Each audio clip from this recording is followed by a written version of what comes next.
Halo guys, Assalamualaikum warahmatullahi wabarakatuh. Kembali lagi bersama saya Bobby Herian. Kali ini saya ingin mengomentari sebuah video dari Safi Kasim ya, yang judul Tengku Zul kapan diadili MUI. Kita langsung tonton videonya dan habis itu akan kita komentari.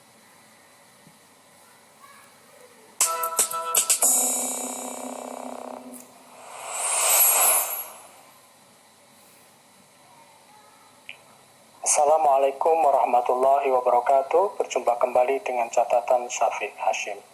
Di dunia medsos, terutama Twitter, nama Tengku Zulkarnain mestinya sudah sangat populer sekali. Setiap tweetnya selalu di-share dengan semangat baik oleh kawan maupun lawannya. Kini dalam ceramah terbarunya, dia dihujat banyak kalangan karena dinilai telah melakukan ujaran yang berbau rasisme. Dia membanding-bandingkan gaya Ustadz Sumatera dan gaya Ustadz Jawa. Perbandingan ini oleh sebagian kalangan dianggap sebagai upaya Tengku Zul untuk Ini bagi orang nggak paham guys ya, gini. Ustadz Zul itu ya, dia adalah ustadz yang ulama yang tegas gitu, dan dia juga pandai ditambah ketegasan, dia pandai melucu, melawak gitu. Jadi dia ada orang-orang yang baper dan memang mencari-cari Islam beliau gitu. Bagi mereka ini adalah rasis. Pada rasis itu kata kasih contoh guys ya. Ketika ada orang yang menghina ras Arab dengan mengatakan kadal gurun gitu kan pada orang-orang yang berkiblat ke Arab gitu kan, dan mereka ini bukan menolak budaya Indonesia ya, tapi mereka lebih condong sana gitu. Jadi bukan berarti ketika mereka condong sana mereka menolak budaya Indonesia, tidak. Mereka hanya berusaha mencontoh Nabi, karena Nabi kan orang Arab, dari Arab. Mereka hendak mencontoh nabi mereka sendiri, dan itu tidak salah, dan mereka tidak ada maksud untuk meremehkan budaya Indonesia, tapi ya dikasih ucapan rasis gitu, dengan ucapan kadal gurun, lalu ucapan lagi teroris radikal. Jadi kalau anda sudah bergaya Arab gitu kan, pakai celana cingkrang gitu, udah istilahnya kafah lah gitu, pakai jenggot yang panjang, udah nggak budayanya tuh, anda tidak memakai kayak sarung atau memakai budaya Indonesia lah, itu anda dikatakan, anda akan dicap langsung radikal, dicap kadal gurun. Nah itulah yang rasis nanti guys. Dikatakan lagi, udah kenapa nggak, bahkan banyak ucapan rasis ya, kenapa kamu nggak naik haji naik unta aja, kenapa kamu pakai pesawat buatan Israel misalnya. Ini kan rasis namanya. Hanya orang ingin berislam memakai budaya Arab karena Nabi berasal dari Arab gitu kan. Jadi bukan berarti kita tuh menolak budaya Indonesia, enggak, hanya ini masalah kecilan pada Nabi, sehingga karena kecilan pada Nabi kita sampai meniru apa yang Nabi pakai gitu. Nah itu kan baik sekali mencontoh Nabi. Nah itu diserang dengan ucapan rasis. Maka nggak heran kalau ucapan Teguh Zulkarnain pun kena serangan seperti ini gitu. Itu rasis, padahal mereka lah yang rasis gitu. Nah Ustaz Zul hanya melawak, lucu gitu. Dia gini, karena gini guys, kita tahu kebanyakan Ustaz Sumatera dibanding Ustaz Jawa ya. Kita tahu bukan cuma Ustaz ya, tapi gaya. Memang Jawa itu kan lebih kalem. Ya kan, saya campuran, saya Jawa Sumatera. Saya Jawa sekaligus Minang gitu. Jadi Jawa itu dia lebih kalem, lebih lembut. Kita bisa lihat itu representasinya pada ustaz-ustaz seperti Ustaz Buya Yahya, lalu siapa lagi dari Jawa? Buya Yahya, Agim gitu kan. Nah, Ustaz Adi Raya, itu kan ustaz-ustaz yang lembut gitu. Karena mereka dari Jawa. Tuh. Tapi nggak semua Jawa begitu. Langka sekali ya. Itu biasanya Jawa Timur sana itu, arah-arah Madura sana. Ya seperti Ustadz Gus Nur itu kan anda tahu bagaimana dia tegasnya, tedeng aling-aling istilahnya kan. Nah, jadi kebanyakan besar memang orang Jawa seperti itu, kalem gitu kan, penurut, ya kalau ada sesuatu mereka lebih sifat di hati, mereka nggak mau belak-belakan. Beda dengan gaya orang Sumatera, tahu lah Sumatera itu bagaimana ya. Sumatera itu bagaimana mereka tuh tegasnya, mereka kerasnya gitu kan. Nah jadi makan kalau anda tahu ya, Sumatera itu disebut mana tuh yang mau pisah dari Indonesia itu kan dari Sumatera semua, dari Aceh sampai Lampung tuh mau pisah Indonesia gara-gara di Pilpres kemarin kan. Mereka tidak setuju bergabungan Indonesia karena mereka nggak suka dengan presiden yang sekarang ini. Maka mereka katakan kalau ini presiden terpilih kita akan pisah gitu. Mereka mengancam akan memisahkan diri. Itulah keras mereka, orang Sumatera itu.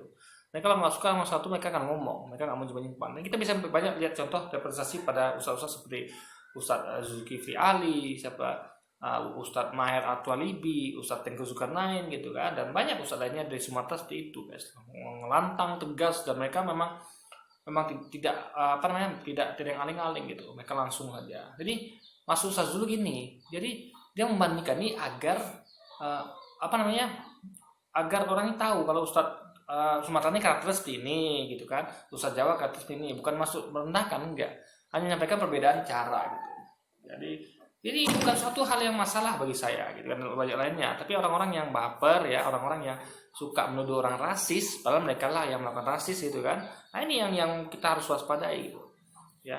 Dia membuat kita agar kita membenci ulama kita gitu, kan ulama kita Ustadz Tengku Zul bukan bermaksud seperti itu. Dia hanya menerangkan kalau Ustadz Sumatera itu lebih apa, ngomongnya lebih strike langsung tentang hak dan batil. Kalau Ustadz Jawa mungkin lebih halus, mungkin dia pakai analogi, pakai perbandingan, pakai sindiran halus gitu. Kalau Ustadz Sumatera kan tidak, langsung aja belak-belakan gitu kan. Jadi ini hanya perbedaan gaya saja, bukan tujuan untuk merendahkan gitu guys, Ustadz Jawa. Jadi pakai gaya Jawa bagus, Sumatera juga bagus, karena dakwah itu kan nggak semuanya harus lembut, nggak semua harus keras. Ada, makanya ulama tuh guys, nah itu nggak bisa satu gaya.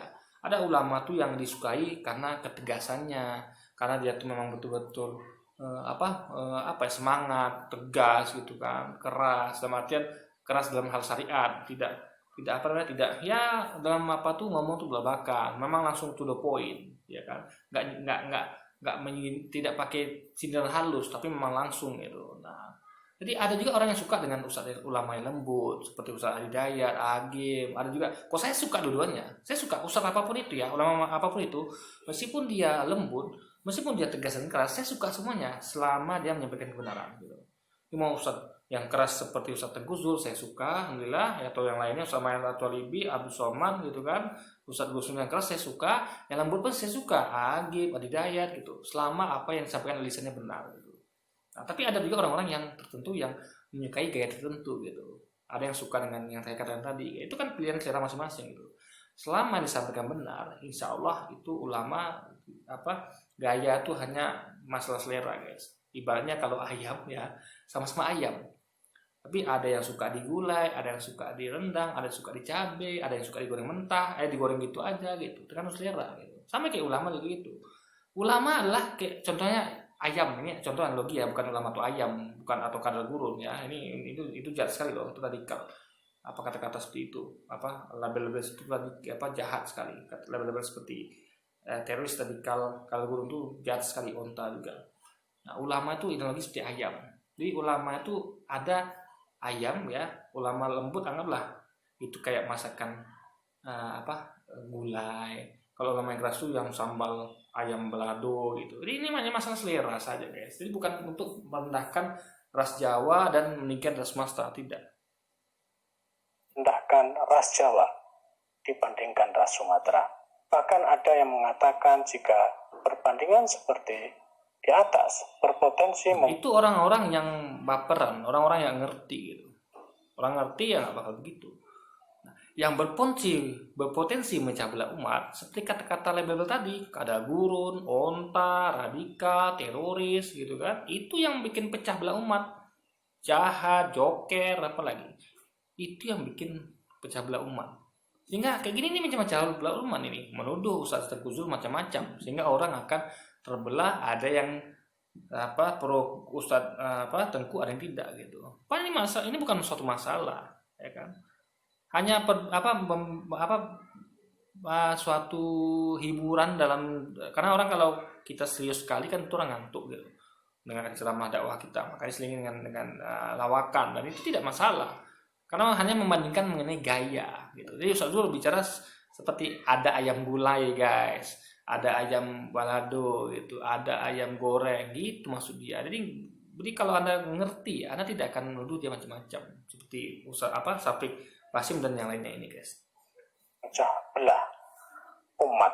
Sebenarnya selain ceramah Tengku Zul di atas yang patut disesalkan, namun secara pribadi saya melihat hal-hal lain seperti tweet-tweetnya yang terdahulu yang lebih kontroversial, yang mungkin lebih menarik untuk diperhatikan.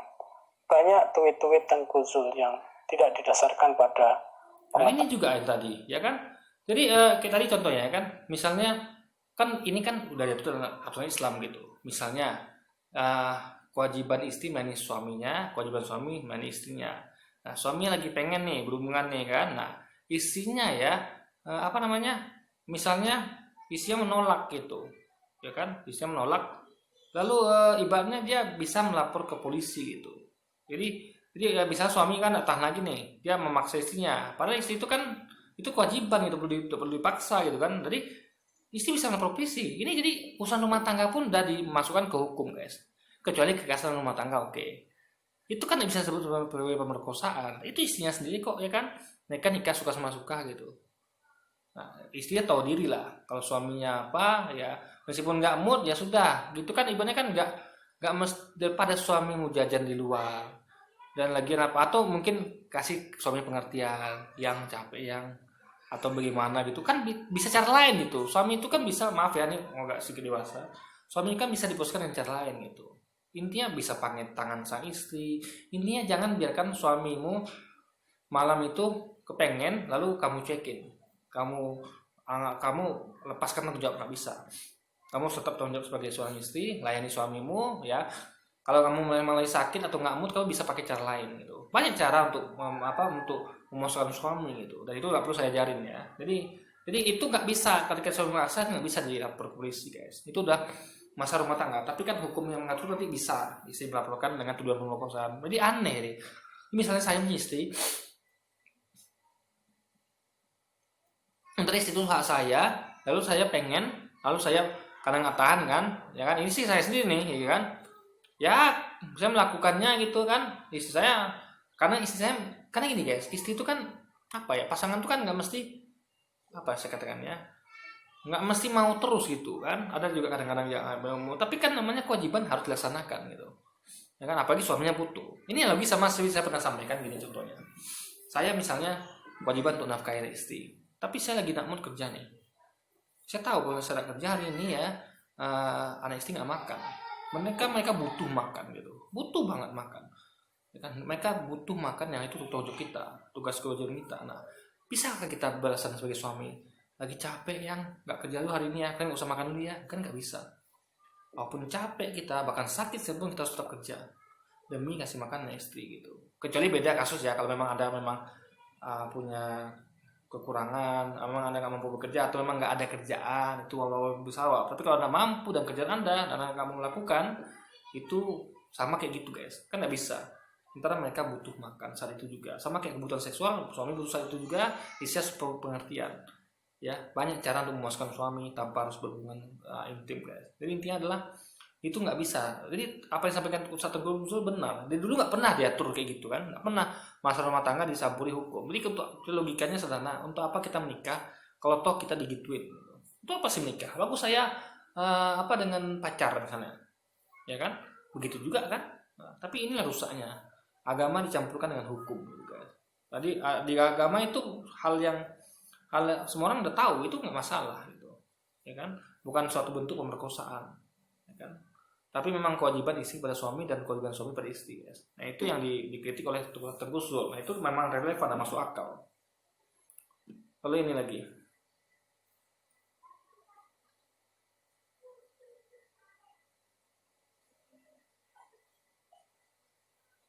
nah kayak gini nih kan, ya kan? Nih, ini kalau Ustaz Teguh Zul mengkritik kalau komisioner KPI dipecat gara-gara tulisan bisa bikin hamil kolam renang. Itu kan mungkin beliau nggak ngerti atau nggak tahu. Karena kita tahu kolam renang itu kan mungkin ada mohon maaf ya orang yang spermanya keluar gitu. Lalu mungkin karena air itu bisa perantara bisa masuk ke sel rahim. Mungkin yang nggak ngerti itu bagaimana karena kan orang sepintas lalu kan logis gitu. Mungkin ada ahli yang jelaskan, mungkin beliau salah gitu kan. Nah itu kan bukan sengaja. Tapi ada yang tweet dahsyat soal bokep, misal pejabat di pejabat itu kan masalah gitu. Kok bisa pejabat tidak bersih gitu guys, kok bisa pejabat tuh yang akhlaknya buruk seperti itu. Nah itu yang dikritik oleh Ustaz Tengku. Ini wajar ini, jadi orang yang tahu itu dikritik, kalau nggak tahu kalau nggak tahu dipecat gitu. Sementara ini yang betul-betul melakukan dengan kesadaran dengan tahu itu tidak malah jadi pejabat gitu. Nah, ini kan suatu hal yang masuk akal gitu. Jadi ini pengetahuannya benar gitu. Jadi sekali lagi ini logis dan masuk akal sekali yang disampaikan oleh Ustaz Tengku Zul itu guys. Awan yang benar yang cenderung mendisinformasi masyarakat. Nah, kalau ini tadi kan tweetnya kan, kalau masyarakat jongos tidak banyak, tidak akan banyak orang yang dijajah Belanda. Ini kan dulu kan benar banyak orang-orang Indonesia yang berkhianat. Mereka jadi tuan tanah, jadi kadi, dan sehingga mereka tuh membantu pihak Belanda untuk menyengsarakan rakyat. Itu kan fakta gitu. Dan sekarang kan ada orang-orang gitu kan, orang-orang yang seperti itu ada sekarang nih. Jangan bilang nggak ada ya guys, itu ada sekali orang-orang yang jadi antek-antek asing itu kan ada. Bagaimana mereka memudahkan investor, mereka dapat fee itu segala macam gitu kan. Itu pasti ada karena itu kritik Ustaz Tengku. Jangan jadi itu kan suatu hal yang bagus didik. Jangan jadi pengkhianat, jangan jadi benalu di dalam daging gitu. Jangan jadi pengkhianat bangsa gitu. Ini kan bagus sekali teguran Ustaz Tengku kepada orang-orang yang punya niat atau memang sudah melakukan itu guys. Deret kontroversi Tengku Zulkarnain menjadikannya layak untuk dipanggil oleh induk organisasinya, yaitu Majelis Ulama Indonesia. Tapi mungkinkah hal itu terjadi? Ada 3 alasan bagi saya mengapa Tengku Zulkarnain atau Ayah Nain pantas dipanggil oleh MUI. Pertama, secara formal Ayah Nain adalah tetap wakil sekjen MUI.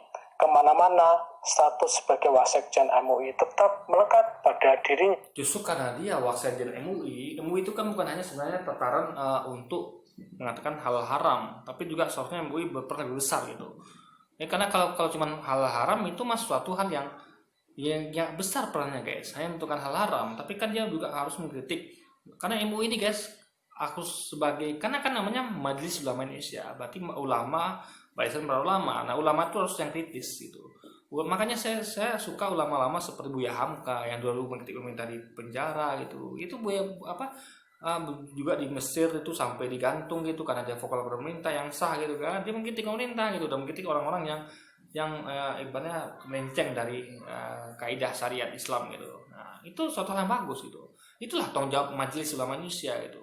Mereka pada ulama, mereka adalah gerbang terdepan umat, mereka adalah membawa pesan Islam, mereka adalah penjaga agama ini dan mereka adalah bertujuan untuk menciptakan keadilan kemakmuran dalam hal nasihat-nasihat mereka itu, kritik-kritik sosial mereka, itulah tugas ulama. Jadi ulama tuh bukan hanya ngomong tentang fikih, ceramah, dakwah, tapi kalau bisa ceramah dakwah itu menyentuh langsung kepada orang-orang yang jadi orang itu selalu diingatkan oleh para ulama gitu guys. Jadi ini sangat baik sekali ulama-ulama yang seperti Ustaz Tengku ini yang gemar menasihati orang, mengingatkan orang gitu kan. Siapa pun yang nggak peduli mau ayat jelata, mau pejabat, bahkan presiden sekalipun beliau nasihatin gitu. Tentu dengan sindiran halus, kata-kata tegas gitu. Nah, itu bagus sekali guys. Ulama yang mau bersuara itu terbuka sekarang. Jadi singanya Allah ya, kalau anda dengar gitu, termin singanya Allah itu adalah singa itu kita tahu mengaum gitu. Jadi singa itu memang harus tegas, harus keras gitu pada tempatnya ya. Singa itu kan keras kepada memang orang yang layak dikerasi gitu. Jadi kalau Ustaz Tengku tuh sama seperti labelnya tuh singanya Allah gitu. Nah, Ustaz Hadi Dayat mungkin bukan singanya Allah, tapi mungkin dia tuh semacam labelnya tuh apa ya? Kayak yang bentar tadi ada suara-suara guys ya. Jadi udah dia itu seperti ya yang pintar gitu, apa ya, binatang yang pintar ya analoginya.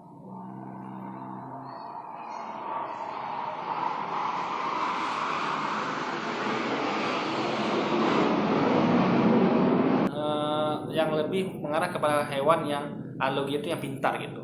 Jadi kalau Ustaz Tengku kan singanya Allah, Ustaz Hidayat yang lembut itu guys, buaya gitu kan, itu mungkin apanya Allah lah gitu, dibanding binatang yang lembut gitu kan. Nah, jadi intinya adalah itulah karena itulah beliau digelari singanya Allah gitu. Soal itu kita butuhkan karena kita umatnya harus dicerdaskan. Kita harus tahu nih, pemimpin kita salah nih, kasih tahu salahnya. Ini salah nih, tegur gitu. Kita butuh ulama itu, bukan ulama yang diam-diam saja ketika ada masalah di negeri ini gitu. Ya kan? Kita butuh ulama-ulama seperti Ustaz Tengku.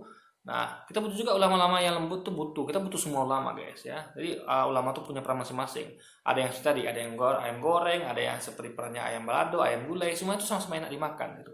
Semuanya sama-sama enak, tapi ada selera masing-masing, segmen masing-masing. Nah, jadi dan ada tugas ulama tuh masing-masing. Ada ulama yang memang di garis depan gitu kan. Ada yang ulama yang ya intinya adalah menyampaikan kajian fikih saja gitu, nggak sampai mengkritik guys. Ya, media-media mainstream juga masih menyematkan jabatan itu pada diri Tengku Zul. Kenyataan lain, banyak kalangan yang merasa percaya kepada ceramah-ceramah Tengku Zul justru karena menyematkan diri sebagai Waksekjen MUI pusat pada dirinya. Bukan juga seperti itu, karena beliau ini memang ulama-ulama yang selera pasarnya itu yang orang-orang yang suka dengan ulama yang tegas, yang keras, yang langsung gitu kan, yang nggak pakai sendal halus. Dan beliau memang pedes guys ya, pedes kita akui, dan saya suka dengan ulama seperti ini. Begitu juga seperti saya menyukai ulama-ulama yang lembut gitu. Jadi ini tergantung segmen ceramah umat mana yang yang memang suka dengan gaya dan ya gayanya Ustadz Tengku, karena tiap umat beda selera gitu guys. Kedua, apabila dilihat dari segi pernyataan-pernyataan Ayah Nain di medsos maupun di ceramah-ceramahnya yang diunggah melalui YouTube, MUI memang merasa layak untuk membuat semacam klarifikasi atas beberapa hal kontroversi yang dihasilkan. Idealnya sebagai Wakil Sekjen MUI, Tengku Zulkarnain seharusnya menghadirkan pernyataan-pernyataan yang mencerminkan posisi MUI. Kita tahu bahwa posisi MUI yang selama ini MUI selalu katakan di banyak kesempatan adalah sebagai tenda umat Islam. Fungsi sebagai tenda umat Islam ini harusnya tercermin pada seluruh pengurus MUI, tak terkecuali pada diri. Justru tenda itu ya, boleh tahu tenda itulah semacam naungan. Jadi dia menaungi umat Islam. Jadi umat Islam ini harus dinaungi dalam bentuk pelindungan, protection gitu kan, dari segala hal membahayakan mereka, dari segala hal yang menjerumuskan mereka. Makanya kalau ada yang salah, ya itu harus yang munafik yang salah itu harus ditegur. Ini salah Anda ini gitu. Disindir dengan kasar, dengan halus gitu. Pokoknya intinya harus dikasih tahu lah gitu. Nah itulah yang dilakukan oleh Ustadz Tengku. Kalau tenda cuman adem ayem, ada yang salah dibiarin, itu bukan tenda umat Islam gitu. Jadi dia tuh hanya sekedar logo tanpa arti dan makna gitu guys. Jadi kalau tenda memang harus fungsinya menaungi. Sehingga umat Islam ini melindungi dari kebijakan-kebijakan yang zolim, dari kebijakan-kebijakan yang menyesatkan, kebijakan-kebijakan yang melemahkan, yang tidak memakmurkan, yang menyusahkan rakyat dan umat Islam gitu guys. Jadi ulama tuh langsung ngomong gitu. Nah itulah fungsinya sebagai tenda umat Islam. Jangan hanya diam gitu kan. Jangan hanya seperti tenda yang tidak bertiang atau tenda yang tidak dibentangkan, tapi tenda tuh hanya terbungkus rapi tanpa pernah dibuka guys. Tengku Zulkarnain, apakah MUI salah satu pengurus terasnya justru memerankan peran yang berbeda dengan peran sebagai tenda? Saya kira MUI sebagai lembaga ulama yang kredibel semestinya tidak akan membiarkan hal itu terus terjadi. Ketiga, sebagai organisasi keagamaan yang dihormati oleh banyak kalangan, termasuk oleh pemerintah sendiri, MUI perlu menjaga reputasi organisasi dengan cara memantau pernyataan-pernyataan pengurusnya yang berkaitan dengan visi dan misi MUI. Jika seseorang bersedia menjadi pengurus MUI, maka sudah wajar apabila seseorang itu Ya, MUI sudah tahu itu, maka mereka tidak menegur Ustadz Tengku Zul, karena Ustadz Tengku Zul sudah bilang pada koridornya. Jadi orang-orang di aplikasi yang nggak paham itu kan, yang baperan dan tidak paham gitu, sehingga dia MUI biasa-biasa saja gitu. Bahkan MUI itu ya nggak ada seperti ini guys gitu. Ini bukan MUI, bukan siapa-siapa gitu kan. Bahkan kita lihat dari konten-kontennya berisi kebanyakan isinya pemikirannya sekuler gitu guys. Nah jadi ini ya kalau memang kalau Syafiq Hasyim ini memang dia memang dia merasa lebih hebat dari MUI gitu kan, sehingga dia berani mengkritik MUI gitu. Sebenarnya MUI itu isinya para ulama, karena dia majelis ulama gitu kan. Pas Syafiq Hasyim bukan siapa-siapa guys gitu. Maka visi dan misi MUI. Visi dan misi dakwah MUI adalah menyatukan, mengayomi dan menyampaikan tausiah-tausiah keagamaan yang bersifat moderat. Nah, moderat. Karena Islam itu guys ya, saya pernah nyampaikan Islam itu sebenarnya nggak moderat. Jadi ada orang-orang yang sengaja memecah belah ya. Dia mengatakan Islam moderat, Islam kanan, Islam kiri gitu. Ada 3 ideologi Islam. Islam yang terlalu kanan, moderat, dan kiri. Islam itu guys, itu nggak ada yang Islam kanan, kiri, moderat, itu nggak ada. Nggak ada. Islam itu ya Islam gitu. Ya kan? Ada Islam yang benar, ada Islam yang sesat. Dua itu aja, nggak ada yang lain. Islam yang benar, lurus, dan Islam yang sesat. Di Islam yang sesat contohnya yang membom diri itu Islam sesat tuh. ISIS Islam sesat. Ya kan? Atau orang-orang berpikiran sekuler sesat tuh, yang tidak mengharamkan riba gitu. Bagi mereka riba itu beda pengertiannya, yang tidak disepakati para ulama, itu baru Islam sesat. Ada Islam yang lurus. Nah, inilah Ustaz Tengku Zul dan ulama lainnya gitu. Jadi nggak ada Islam modern itu, nggak ada. Jadi bagi mereka gini, sengaja mereka bikin label Islam modern itu gunanya untuk apa? Agar bagi mereka Islam modern itu adalah Islam yang tidak mengatur tentang urusan dunia.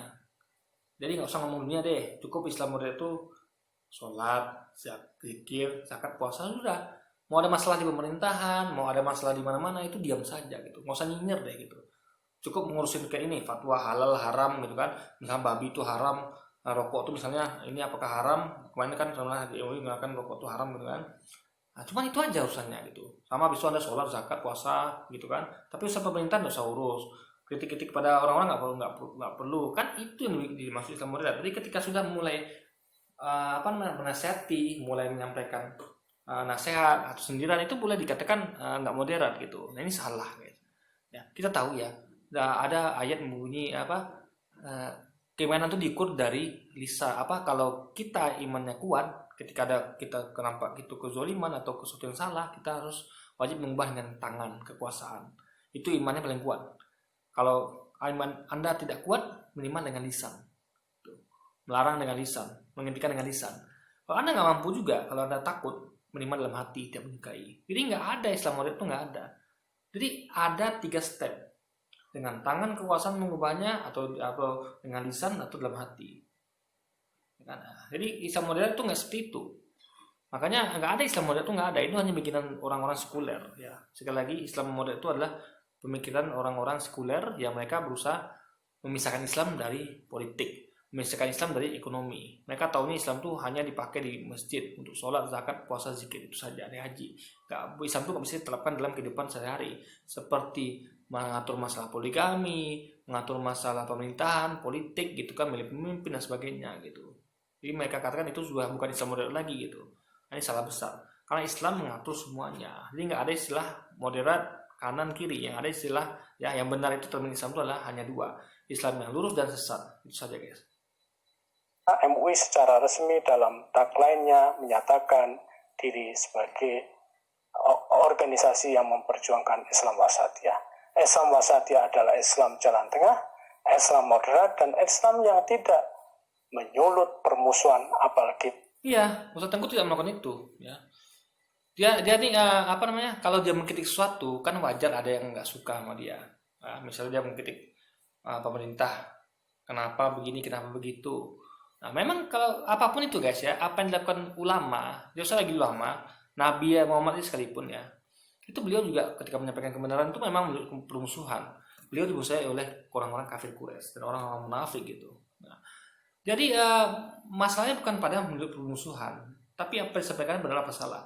Sama apa yang disampaikannya benar ya, walaupun itu mati permusuhan ya. Karena gini guys, contoh sederhana, ada di situ orang yang main judi, saya ngomong, itu Pak maaf nggak baik nih Pak, kan itu orang akan menimbulkan permusuhan dari orang-orang yang main judi itu kan, orang-orang mabuk itu kan. Nah, apa saya biarkan gitu. Jadi bukan perkara pada menunjuk permusuhannya, tapi apa yang disampaikannya benar apa salah gitu. Karena kalau Anda diam salah itu guys ya. Ada orang main judi, ada apa, ini memang Anda diingatkan dengan lisan, atau kalau nggak mampu dalam hati. Lebih keren kalau Anda pakai tangan atau kekuasaan itu. Ini bukan dilihat pada apakah dia menunjuk permusuhan apa tidak, tapi apakah sampai dia benar atau tidak. Karena Rasul juga ketika beliau sampaikan dakwah itu banyak yang bermusuh beliau gitu. Berarti kan beliau menyulut permusuhan juga dengan dakwah beliau. Kan dakwah beliau itu adalah benar, baik gitu kan. Jadi intinya bukan pada poin menurut permusuhan, tapi apa yang disampaikan benar apa tidak gitu. Lalu apalagi non rasisme ini. Nah, yang disampaikan tadi ya, saya sampaikan itu kan rasis. Nah, tapi masalah selera, gaya ustadz ulama Jawa dan Sumatera itu kan suatu yang rasis. Rasis itu adalah kata-kata radikal, adalah gurun onta, itu baru rasis ya. Jadi sekali lagi ya, bedakan Jadi mereka ini melakukan rasisme, tapi mereka mendorong orang lain yang melakukan rasisme, guys. Jadi kita harus waspadakan hal ini. Mendorong rasisme. Dari ketiga alasan di atas, saya menganggap bahwa Tengku Zulkarnain sekali lagi patut dipanggil dan dijadikan sebagai objek dakwah dari MUI itu sendiri. Masalahnya kapan Tengku Zul itu akan dipanggil oleh organisasi induknya sendiri. Sebagaimana jika ada mubalik atau penceramah yang kontroversial dan banyak memberikan informasi yang salah tentang Islam maupun hal-hal lainnya dipanggil oleh MUI. Iya. Jika MUI Bahkan ya kayak ada Ramando itu nggak dipanggil MUI, pan ceramah yang salah ya, dia bukan ulama, sosok ngomong agama. Saya memang bukan ulama guys, tapi saya ngerti lah. Saya memang berdasarkan daripada ceramah ulama-ulama kita. Saya tidak menyimpang. Kalau daripada kan memang berbeda memang. Maka banyak yang kritik gitu kan. Abu Janda itu sebenarnya panggil MUI gitu. Kan dia gelarnya Ustadz Abu Janda gitu. Tapi tidak. Jadi sebenarnya itu yang dikritik oleh Syafiq Hasyim, bukan Ustadz Tengku gitu. Ya kan, dia selalu mengkritik orang-orang seperti Abu Janda, Ade Ramando, dan saya bahkan dirinya sendiri yang sering membuat kajian yang sering saya bantah, saya komentari. Karena menurut saya itu tidak benar guys. Ya itu keluar dari kaidah gitu kan, Islam yang benar gitu. Membiarkan apa yang selama ini dilakukan oleh Tengku Zul dengan tidak mengklarifikasi atau melakukan tabayun padanya dan tidak berupaya memperbaiki atau mengislah. Itu urusan internal MUI gitu kan, bukan urusan internal Anda. Dan MUI itu sudah melakukan itu ya. Tapi nggak mungkin dia sampaikan keluar gitu. Karena gini guys, misalnya gini, kalau misalnya itu diajarkan ya, kalau kita saudara kita sesama Islam punya aib, kita wajib menutupi aib dia gitu. Wajib sebagai muslim menutupi aib dia gitu. Ya kan? Nah, kalau ada kesalahan misalnya, itu wajib. Makanya saya kemarin tuh waktu ini artinya bukan membenarkan kesalahan dia ya, tapi mengatur dia khilaf itu. Contoh kemarin Ustaz kan masalah itu ketika dia katakan binatang-binatang adalah ulama. Itu langsung ada yang santun menelpon beliau gitu. Gus, itu salah gitu kan. Jadi sebutan ulama itu maknanya. Nah, itu kan perlu sampai yang keluar. Dibikin di klarifikasi konferensi pers itu kan, Ustaz Gus salah nih, ini saya bosan ini kan, enggak seperti itu. Itulah ada dalam Islam gitu. Nah, kalau Ustaz Tengku Zul salah, dia akan dipanggil oleh MUI dan itu dikritik atau dinasihati secara internal gitu, bukan konsumsi publik. Itu ada yang baik dalam Islam gitu, ya kan. Nah, jadi intinya adalah bukan seperti yang dikatakan oleh Syafiq ini harus dibuka kalau memang ada gitu kan, harus publik tahu enggak gitu. Karena kesalahan ulama pun bisa salah, tapi saya tidak mengatakan Tengku Zul salah ya. Kalau ada ulama salah itu cukup internal saja negur, dan itu bukan konsumsi publik. Karena kita wajib menutup aibnya. Mana bisa jadi dia ya dengan semangat mungkin ya khilaf atau bagaimana gitu kan. Terpenting dia nggak punya maksud untuk melakukan itu gitu. Jadi ini tanda saya mengerti gitu, ya kan. Masa dituntut MUI harus semua nasihati lalu dibuat ke publik itu kan adab Islam yang benar gitu guys. Kan jadi Islam yang benar itulah tabayun istilah itu melakukan hal itu tuh bukan untuk konsumsi publik tapi untuk internal. Dan itu tentu sudah kalau ada masalah pada Ustaz Tengku itu MUI sudah melakukannya secara internal, bukan untuk konsumsi publik. Itu kan rumah tangga dari MUI sendiri guys ya. Jadi nggak ada kali ceritanya MUI itu harus buka keluar kalau ada masalah itu gitu.